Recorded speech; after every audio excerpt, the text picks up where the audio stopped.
Great. And I do have a slideshow to go through, but I have a lot of information and I'm going to get through it as fast as I can. If you would like a copy of the presentation after, I'm happy to send that to you.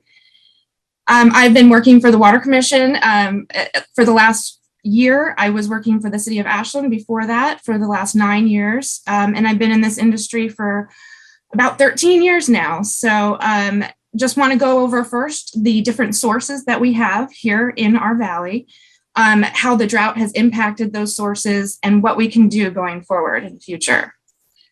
So just a little history about where our water is coming from. And we're going to look at this from a municipal perspective first. So we have the Rogue River watershed, as well as the Big Butte Springs watershed. And so those are our main sources. And these sources provide water to approximately 140,000 people. We serve Medford and White City, but we also serve the cities of Central Point, Eagle Point, Jacksonville, Phoenix, Talent, and Ashland on an emergency basis. Big Butte Springs is our primary source, so we use that all year round, and we can use up to 19 million gallons a day. It has decreased over the years, so we were able to pump more, but in the last few years, it's dropped by 20%. So our maximum that we can flow in a pipe right now from Big Butte Springs is 19 MGD. We then have to supplement with the Rogue River water come about springtime because, of course, irrigation. And so usage increases, and so we needed a second source. And that is the Duff treatment plant that's located out on the Rogue River. There's a picture there. Historically, it runs May through October, but we're now seeing it run April through November. So a longer season, relying more heavily on the Rogue River. It does make up the difference for our lower spring flows. Our system demands, total system capacity is about 64 MGD. And our current demand right now, serving all of those cities that I just said, except for Ashland, is only 16 million gallons per day. Now in the summertime, that can go up to about 47 million gallons per day. And this last year, we peaked at 54 million gallons. So this last year started out, as everyone knows, it did not start out very well. We had a very a warm spring with minimal snowpack and precipitation. These compounding years of drought, this was not just a one-year event. These compounding years of drought has created these lower spring flows for the Water Commission. With that little precipitation we had, and then we had those warm spells really early in the season. And now, unfortunately, we are starting out lower than we were at the beginning of last year. And if you can see that light blue line, I'm pointing at it, but I don't know if you can see that. That light blue line shows what the flows were at the springs last year. Now the dashed line that has the star on it, that's where we currently are with our stream flows. So it is lower. And even though we've gotten all of this snow and all of this precipitation recently, a lot of that water is held up in that snowpack right now. So as soon as that starts to melt off, I anticipate the flows to go up a little bit. Julie, is that dotted line an average over a certain number of years? It is. This is an average over 20 years. So the average is that dotted line in the center of the graph. Then below that is a blue line that goes all the way. It starts out in October and goes all the way until the end of September for that last year. And now we're just starting out our new water year as of October. And this is where our flows are currently. And because they are low like this, that is the reason why we can only get 19 million gallons a day into that pipe, into town. Mm-hmm. So this has caused us to have to use our secondary source much earlier than typical. And so we had a record production this year as a result of our record demand earlier in the year and the reduced supply from the spring. So we had to start up April 1st this year of our secondary source. During this time, we've encouraged our customers to take advantage of all of our efficiency programs and the resources that we offer. And luckily, we were able to make it through the summer, thanks to having the stable supply that we did and the effort of our community to use water as appropriately and responsibly as possible. Now, I'm just going to touch quickly on Ashland's water sources, because that is different from the Medford Water Commission sources. Ashland has a reservoir up above town. It's Reeder Reservoir. So It does not, the main source of water for Ashland's drinking water does not come from Immigrant Lake, as some people understood.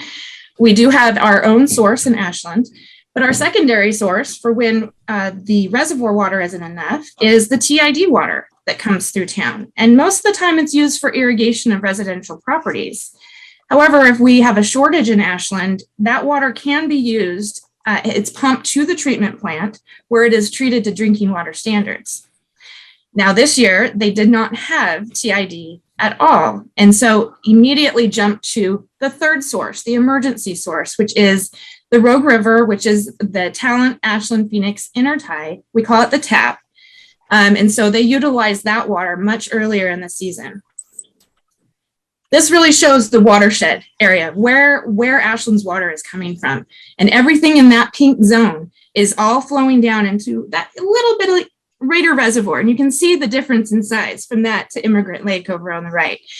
This is a source, comes from the Siskiyou Mountains. That's different from Big Butte Springs, comes from the Cascades. Same with the Rogue River.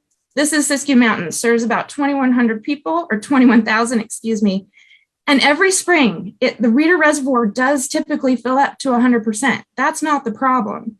The problem is how long that lasts. And so usually they supplement with TID water to get through.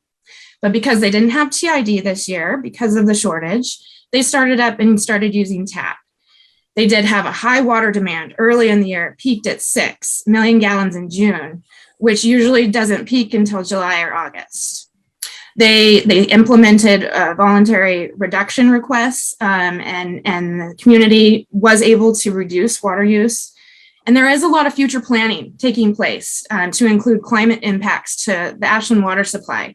And that's going to be done with the future 2023 update to the Water Management and Conservation Plan. And now there's the irrigation districts, a completely other source of water.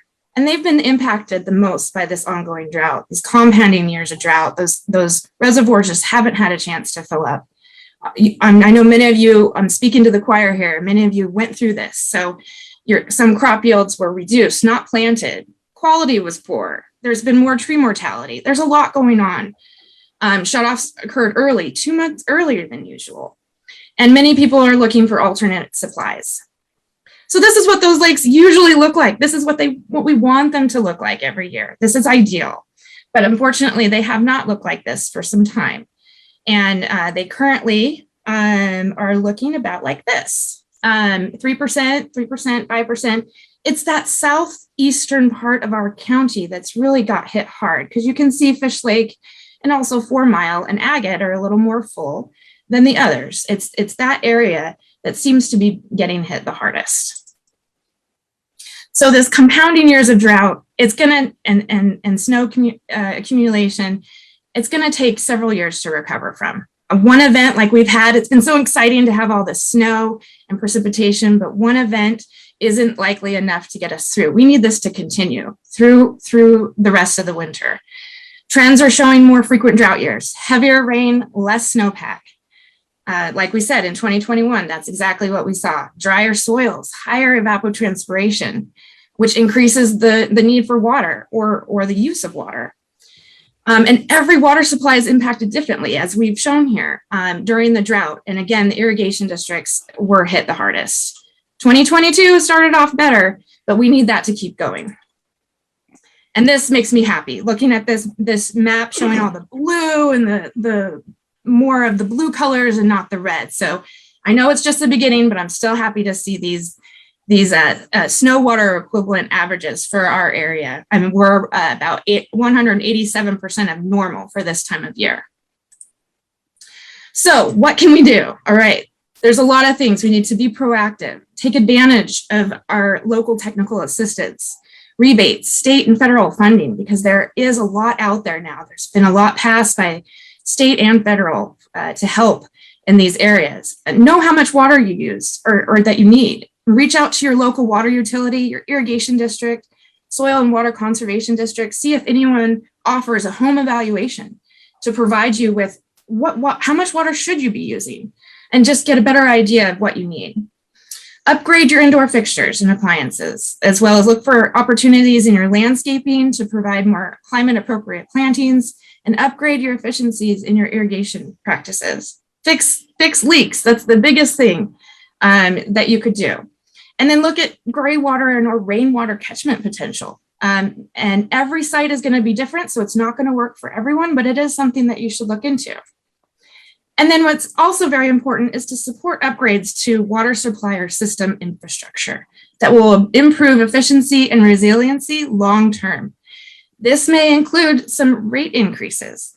Obviously, that's not what we want. That's not ideal, but in order to get some of these things done and prepare for the future, that could happen.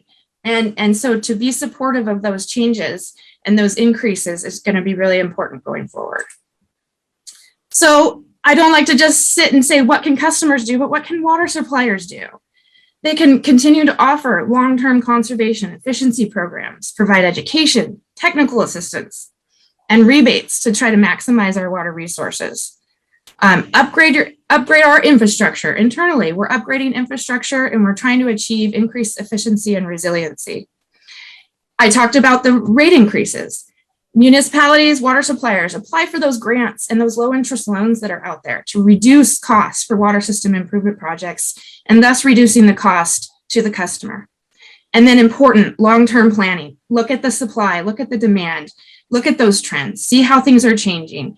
Do master plans, water management and conservation plans, and then also climate reviews. And we're trying to track and implement solutions to decrease water losses within the water distribution system. That's really important to us too. We're asking the community to reduce and fix their leaks. We want to do the same thing. And then it's important for us all to try to partner and collaborate with local agencies, with communities to promote the efficient use of water. We need to do this together because it's going to take all of us working together to make these changes happen. Okay, I know I might have gone over my time and I apologize, but here is some contact information. And please feel free to reach out to me if you have any questions or would like a copy of the presentation.